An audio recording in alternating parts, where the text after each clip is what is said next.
महाराष्ट्र राज्याचे नेते आणि ज्यांच्या कर्तृत्वानं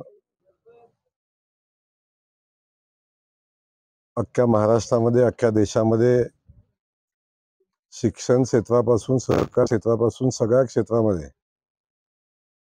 प्रचंड अशी मोठी छाप ज्या नेतृत्वानं, ज्या कर्तृत्वानं पाडली, ज्यांच्या कर्तृत्वाकडे पाहत पाहत माझ्यासारखा एक सामान्य कार्यकर्ता समाजकारणामध्ये आणि राजकारणामध्ये आला आणि त्यांच्या कर्तृत्वाच्या वाटेनं, त्यांच्या समाजकार्याच्या वाटेनं जायचा मी प्रयत्न केला आणि त्याच नेतृत्वाकडे बघत मी राजकारण शिकलो, असे या राज्याचे थोर नेते डॉक्टर पतंगरावजी कदम साहेब यांच्या स्मारकाला भेट देण्याचा आज योग आला. 3च दिवसापूर्वी या स्मारकाचा उद्घाटन झालं आणि त्या उद्घाटनाच्या निमित्तानं वास्तविक पाहता मनापासूनची इच्छा असतानाही त्या दिवशी पोचू शकलो नाही. म्हणून आज मी आणि माझे सगळे सहकारी, की ज्या सहकाऱ्यांच्या ताकदीवर, जीवावर माझं राजकारण उभं राहिलं, ते माझे सगळे सहकारी मिळून आम्ही आज साहेबांच्या समाधीचं दर्शन घेतलं, पुतळ्याचंही दर्शन घेतलं.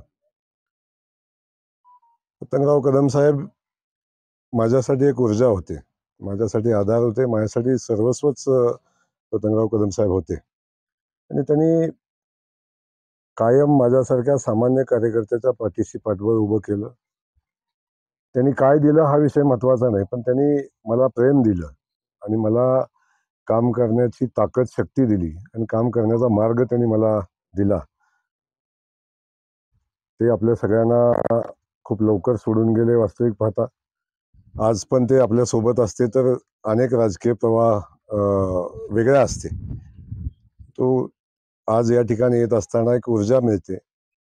त्यांनी जे शिकवण दिली, त्यांनी जे आदर्श आमच्या सगळ्या कार्यकर्त्यांच्या पुढे ठेवले, माझ्यासारखे अनेक युवक त्यांच्या नेतृत्वाखाली घडत असताना जो आदर्श त्यांनी घालून दिलेला आहे, त्या आदर्शाच्या पाठी जात असताना मला मनापासूनचा अभिमान आहे की त्यांचा कार्यकर्ता म्हणून काम करत असताना त्यांनी जे काम या कडेगाव पलूस मतदारसंघामध्ये उभं केलं, या भागाचा दुष्काळ मी बघितलेला आहे. तो दुष्काळ त्यांनी संपवला. आज हा भाग सुजलाम जात असताना मला मनापासूनचा अभिमान आहे की त्यांचा कार्यकर्ता म्हणून काम करत असताना त्यांनी जे काम या कडेगाव पलूस मतदारसंघामध्ये उभं केलं, या भागाचा दुष्काळ मी बघितलेला आहे.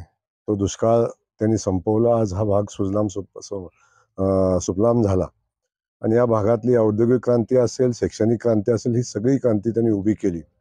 त्यांच्या पावलावर पाऊल ठेवून मी माझ्या मतदारसंघामध्ये दुष्काळ मुक्तीच्या दिशेनं लढाई उभी केलेली आहे. ती लढाई अंतिम टप्प्यामध्ये आहे.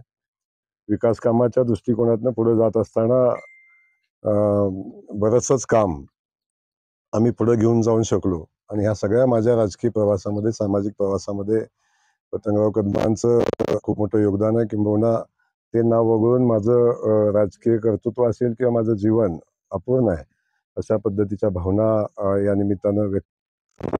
मी या ठिकाणी साहेबांच्या समाधीचं दर्शन घेत असताना सगळ्यांना मी आज मुद्दाम घेऊन आलो की या कर्तृत्वानं, या माणसानं जे कर्तृत्व घडवलेलं आहे, त्याच कर्तृत्वाचा विचार घेऊन आपण सगळेजण पुढे चाललोय. आणि या कर्तृत्वाकडे बघितल्यानंतर एक ऊर्जा मिळते की एका खेडेगावातनं बाहेर पडलेला युवक आज अमेरिकेपर्यंत शिक्षण संस्था उभ्या होतात, दुबई शिक्षण संस्था उभ्या होतात. दिल्लीसारख्या ठिकाणी अनेक नेत्यांना मला साहेब सांगायचे, अरे महाराष्ट्रातल्या कुठल्या नेत्याला बॅग ठेवायला दिल्लीत जागा नाही, त्या ठिकाणी मी एवढा मोठा कॅम्पस उभा केलेला आहे.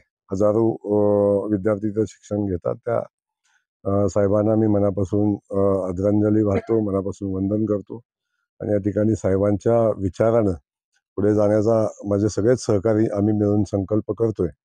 आणि आमची राजकीय विचारधारा साहेब होते तोपर्यंत एकत्रच होती, पण साहेबांच्या नंतर आपण बघतोय सगळे की आता मी ज्या नेतृत्वाखाली काम करतो, खास करून आदरणीय देवेंद्रजी फडणवीस साहेबांच्या नेतृत्वाखाली भारतीय जनता पक्षामध्ये मी काम करत असताना दोघांचं आमचं साम्य एक आहे की पतंगराव कदम साहेबांचे आणि देवेंद्र फडणवीस साहेबांचे खूप जवळचे संबंध होते. आणि माझी पहिली ओळख देवेंद्र फडणवीस साहेबांची आदरणीय पतंगराव कदमांनी करून दिली. आम्ही रात्रीच्या जेवणाला मला घेऊन गेले आणि त्याच दिवशी देवेंद्र फडणवीस साहेब आले आणि आमची पहिली ओळख त्या ठिकाणी झाली होती. बघा आता ते नेतृत्व नाही आणि हे नेतृत्व माझ्यासोबत आहे. म्हणजे असा योगायोग आहे. कदाचित हे पुढे घडणार होतं म्हणून साहेबांनी ते केलं तर मला माहिती नाही, पण ठीक आहे. आम्ही सगळेजण या ठिकाणी संकल्प करतोय की साहेबांच्या विकासाच्या वाटेनं साहेबांनी दिलेले आदर्श घालून सामान्य लोकांसाठी केलेलं राजकारण आणि कार्यकर्त्यांना सांभाळण्याचं जी कला आहे ती साहेबांच्याकडूनच माझ्यासारख्या कार्यकर्त्याकडे आली. मला याचा अभिमान आहे, गर्व आहे आणि आज या ठिकाणी येताना खरंच धन्यता वाटते.